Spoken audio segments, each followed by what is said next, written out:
Hi, my name is Richard Gillen. My colleague and I, Daryl Unterucker, teach a class at Medtronic called Critical Thinking. In this series of videos, we are going to share with you the important concepts we teach in the class and offer you suggestions on how to put these concepts into practice to improve your own decision making. We define critical thinking as the set of skills required to make the best decision possible under the given circumstances. With this definition, you can see that critical thinking supports good decision making. In our business world, and of course in our personal lives, we are making decisions all the time, every day. Many of the decisions we make every day are important, but we don't have to worry too much about them.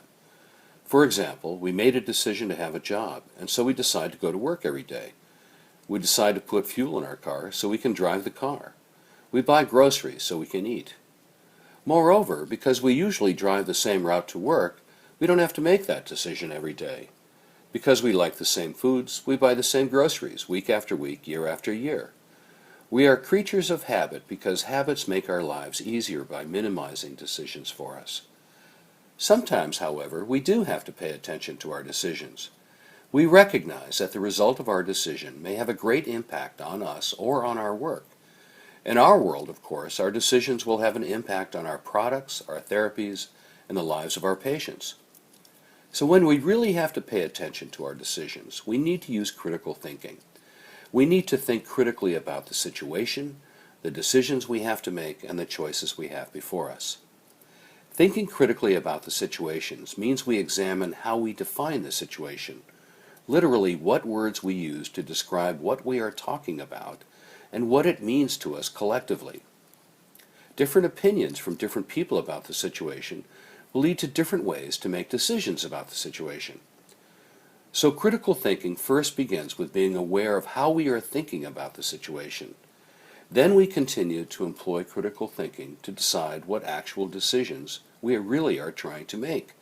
We ask ourselves, what decisions will make a difference on the situation?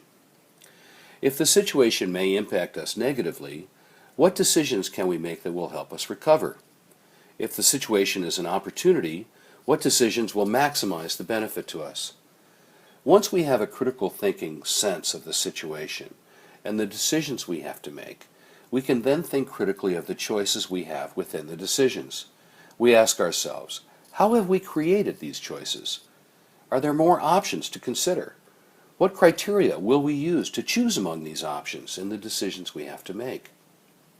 As you can see, critical thinking begins with being aware of what we are doing, being aware of how we define the situation, being aware of how we selected the decisions we are going to make, and being aware of how we created the options for each of these decisions. So our first lesson in critical thinking is really all about awareness. We have to learn to be aware. We have to learn to be aware of what we are thinking and how we are communicating our thought process to other people around us who are involved in the decision.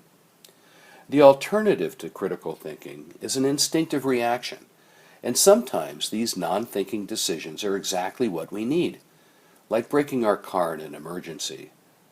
But most of our business situations and decisions require us to remember that without awareness there is no choice. It is only through awareness that we can understand the situation, determine the right decisions we have to make to address the situation, and develop the options that will help us make the best decision possible under the given circumstances. Thank you for watching.